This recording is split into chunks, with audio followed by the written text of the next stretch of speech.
Hi there, I'm Kathleen Jasper. And what we're going to do today is take the 3 elements that we talked about in part 1, plus we're going to look at a job description online. We're going to put those together and we're going to build a simple teacher resume that you can use. I also have a template for you to download. So let's get started. All right, so in part 1, we talked about the 3 kind of main elements of a teacher resume. Now, those are really good to consider as you're starting to think about the design and what you're going to say in your resume as you start to jot down ideas. But we do need to be more specific when it comes to the resume, especially after you see the job description, all right? So I'm going to show you how to take that job description and the 3 elements and put them in here. Now, it's very, very important that you keep the resume simple. One thing I want to emphasize is that the principal does not want a 5-page resume, please. There are so many resumes that come in, and the principal and really the assistant principal has to kind of weed through all of this stuff. And when they see 5 pages, it's just too much. So what I really would like you to focus on is paring down that resume and only focusing on the jobs and skills that are going to help you get the teaching position. Don't include everything. Just keep it succinct. That's really, really, really important. And I'm going to talk about how to do that today. All right. So let's pop over to my computer here, and you can see that I have a very simple resume here.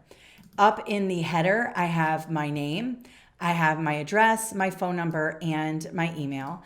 And then this resume right here, look how simple this is. Now, this is just the beginning. I'm going to show you how to make this all really nice and format it, and you can go as crazy as you want, right? But what I want to focus on today is just the components of the resume. I don't want to get into the formatting. Yes, you can put your picture on there. Yes, you can make it columns. Yes, you can do fonts and all of that.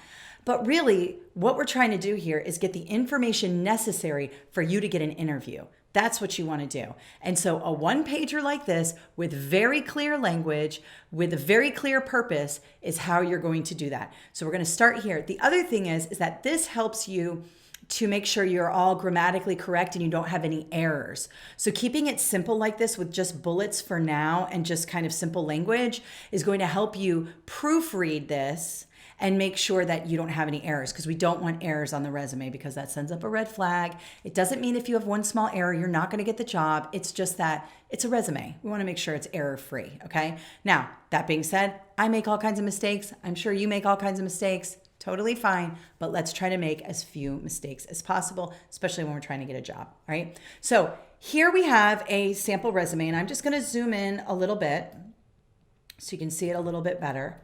Again, I have my name at the top. Then I have my education. Now, I'm kind of just paring this down to a basic resume. Obviously, I've been in education now for I don't even know how long, and I have advanced degrees and all that in education, and I would put that there. And if you have advanced degrees in education or advanced degrees in anything, you would put that here. But really what they're looking for is a bachelor's degree. Now, if you're coming out of college, don't put your high school degree. You don't need your high school degree there. We know if you have a bachelor's, then you have a high school degree. The reason why you just want to put the bachelor's in there is because that's what is required in order to be a teacher in most states. So you've got to make sure that the bachelor's is there. Now, if you have a master's in something or a doctorate in something, certainly list it here. I'm keeping it very simple. I was pretending like, I graduated from Florida State in 2010 and I have a bachelor's of arts in creative writing. Now, this looks to me like I'm a career changer, right? I have a degree in something else and I may have worked in some other places and now I'm trying to become a teacher. Now, you may want to list your certification here because you might be working on your certification. And it's always good to let the principal know that you are working on it and that you may have completed some of the steps, because that's important. Like as the principal, it's going to make me feel good if you've already passed a couple of your certification exams. It doesn't mean you can't get a job without it, but at least you're in the process of getting certified. So you can see here under certification, I have professional certification anticipated spring 2022. So that tells the principal I'm working on it and I hopefully will be certified next year, okay? And you might want to list some of the tests that you've already passed, like Praxis Core pass, elementary education pass, maybe you're trying to be an elementary ed teacher, PLT pending, and then maybe extra coursework. If that's part of your certification, you might want to talk about how many credits you have left. This is really up to you. You could just do this. You could just take that out completely. Okay, you could just remove it and just say you're anticipating being fully certified by 2022, or you could, put that in there like that. It's completely up to you. It just depends on what you want to do. All right, don't get too into that. Just let them know that you are in the middle of getting certified and that you plan to be certified at this particular time. All right, now let's talk about the professional experience. Now you might be saying, well, where's your objective on your resume? Death to the objective. I'm going to say it right now. All it does is take up space on your resume. Nobody cares. We know what your objective is because you're applying for this job. The objective does nothing but take up space, and it's kind of like kooky. Oh, to obtain a position where I can inspire students, blah, blah, blah. It's just fluff. And I say cut it. All right. Now, you may be one of those people that likes the objective. That's totally fine. I'm just telling you, in my experience hiring teachers, which I used to do, the objective, we don't even look at it. We're like, whatever. And we move into the professional experience to see if we can even hire you and to see if you're a good fit for the school. So we're skipping the objective and we're moving right into the professional experience because your principal is busy and she does not have time to wade through a bunch of stuff to figure out if you're qualified. Now, I have here substitute teacher, because many of you are substitute teachers right now. But I also have some other things on here like head server and CPA. Now, you're probably, not these exact things, but if you use this template, all you have to do is change a few things up, and that's why I put them here. But I also put them here so you could see different ways in which we can take the job description and implement it into positions that aren't necessarily teaching. All right. Now, just to recap the 3 elements that we referenced in part 1 of how to write a teacher resume, let's go through those really quickly right now. You can see that the first one is focusing on managing different types of people because you're going to have different types of students in your classroom. The second important element for an effective teacher resume is using data to make decisions. And then the third is fulfilling the organization's vision, mission, and standards. Very, very important there, okay? So keeping that all in mind as we look at the description and as we build our teacher resume. All right, so I just went online and Googled, teaching jobs in New Jersey. That's all I did. And because I wanted a sample description. Now, you may be applying directly through your district, and a lot of times that's what happens is the district has its own kind of job search. Or you may be going on Indeed and looking there. Certainly school districts post on Indeed and all of those different places. So, but this was an easy way for me to find a job description to use with our resume, all right? So let's take a look at this. It's over right here, anticipated opening, elementary teacher, kindergarten, okay? And this is in New Jersey. And we can see here, essential qualifications and essential functions. Now, we want to take a look at these. Now, you might need a valid New Jersey instructional certificate, ability to work effectively, and look here with staff, parents, community members, demonstrate ability to work harmoniously in a multicultural, diverse community. All of that's really important. And then we have, become familiar with established curricula, take attendance and instruct assigned classes, develop and implement daily or weekly lesson plans, very important, and instructional materials, and adapt the curriculum to the needs of the student, very important. Create a classroom environment that is conducive to learning and the appropriateness and maturity of students. And then here, establish and maintain standards of student behavior needed to achieve a functioning learning environment. So right here are all the things that you can put in your resume. Using these keywords in your resume is very, very important because the district is probably using some sort of computer software to sort resumes, and it's looking for keywords in order to bump the resumes up to the top, right? So you're going to want to use as many of these words as possible in your resume. All right. They're telling you exactly what you need to do. It's just like the constructed response, right? I always tell you, go to the task first. Don't write the resume and then go here and go, oh, whatever. Go to the task first. So let's take a look at our resume. I already did a little bit of it. So I have all these qualifications here. I'm looking at them, right? And so I'm going to go over to my substitute teacher because that's where I probably got the most valid teaching experience. And you can see here, become familiar with established curricula. Well, what do we have? Become familiar with established curricula. Then we have here, Plan, design, and deliver standards-based instruction to diverse learners. Well, we have that here, right? We have, let's see, develop and implement weekly lesson plans, adapt the curriculum to meet the needs of students. We also have diverse community here. So we have some of those keywords popping up. We don't want to copy it directly because they're going to see through that, but we want to use some of that information there. So we have that. Then I have here, differentiate instruction to meet the needs of every student. Very important when we're talking about being a teacher. I added this as a bonus, implement content area reading based on school goals. Principals want to see that because reading is a goal for every teacher, no matter what grade level you're teaching. So if I see that in a resume, I'm going to be like, okay, this person knows what's up. We have, low reading scores. We want to boost our reading scores. So that's very important. Then I have use formative and summative data to make instructional decisions. Remember, those are all buzzwords I've been talking about in all of these videos. Put them in your resume. They're not just buzzwords to look for on the exam. They're buzzwords to use here and in your interview. Now, don't just throw them in to just throw them in. Make sure you know what you're talking about here. And if you don't know what formative and summative data is, you need to check out some of my assessment videos. But this is a great way to catch the eye of your principal, right? Now, you're not an expert in education, but you know what formative data is: observations, informal assessments, things like that. Summative data are test scores, unit scores, things like that. So you do use those as a substitute teacher. And then here's establish and maintain a classroom environment in accordance with school behavior standards. And that goes along here, right here, establish and maintain standards of student behavior. And this tells me, as a principal, that you have good classroom management, because the last thing I want to do is hire somebody who doesn't have classroom management.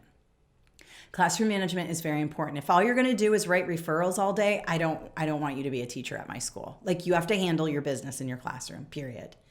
And then, of course, work and communicate effectively with parents and other stakeholders. I might add here, because it says harmoniously in a multicultural and diverse community, I might grab that and say, work and communicate effectively with parents and other stakeholders of a multicultural community.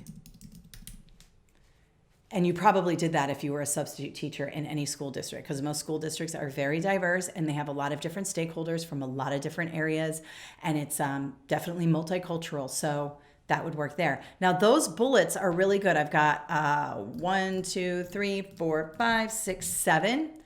Here's another thing. Notice that they are simple. I'm not going on and on and on and on about what I did. Just very simple. Also, we have action verbs in present tense: become, plan, differentiate, implement, use, establish, work. Very important that your bullets are parallel. That's what we call parallelism.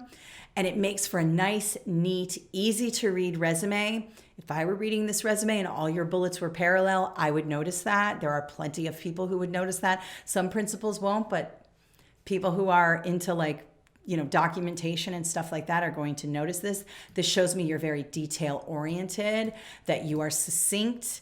This is very good, all right? Now, that's a substitute teaching position, right? And I took the information from the job description and put it in here. I didn't copy the job description, but I used some of those really important words, and I added some important words that I know are important to the principal, like content area reading and using formative and summative data to make decisions. Now, let's say I'm a server. I'm just coming out of college and I'm a head server at the Hyatt. Well, that's a really good job. You had to do a lot of really important things in that job. So now, how do I adapt that in order to kind of showcase the job description? Now, I'm going to include it because otherwise I'm just going to have my substitute teaching position. So what I want to do is I want to make it so it adapts to those 3 elements. We'll take a look at this. Deliver first-class service aligned to Hyatt's standards, mission, and vision. There we have that first element, or actually I think it was the 3rd element, fulfilling the organization's vision, mission, and standards. Then I have this: work with a team to meet the diverse needs of each guest. I might even change that up to Maybe even work harmoniously or collaboratively. Let's try this. Work collaboratively. Work collaboratively with a team to meet the diverse needs of each guest. That kind of talks about how you would work with other teachers to meet the needs of your students. Then I have here, attend training for new practices implemented by Hyatt. I like that because you're of course going to have to attend professional development in the teaching profession. So that's really important there. And then I have be an ambassador for the Hyatt brand. We talked about that in the first video.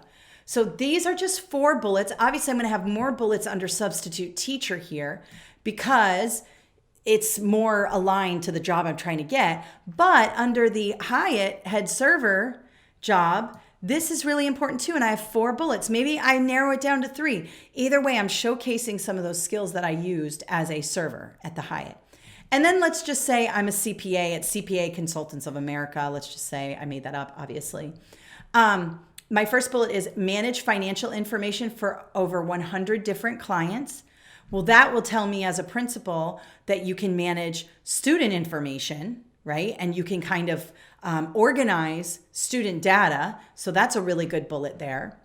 Adhere to confidentiality standards. Well, that's definitely something you would do as a CPA, but also in the schools. Students' IEPs, students' grades, according to FERPA, it's all confidential. So that's a good bullet to put in there. And then I have use client income information and financial goal statements to meet the needs of diverse client base. Here's the data-driven decisions and meeting the needs of the diverse client base. So again, we hit 2 of those elements right there in that one bullet. And then we have develop financial solutions based on clients' goals. So now we have, you're a problem solver, you find solutions. So that's really good there. And this resume, just like this, is great. I would be so happy to see this. It is not overdone. It is right straight to the point. And so when I PDF this document and upload it, you always want to PDF it before you upload it. And I'll show you that. You basically go here, File, Save As, or you can do an export, but we'll do Save As.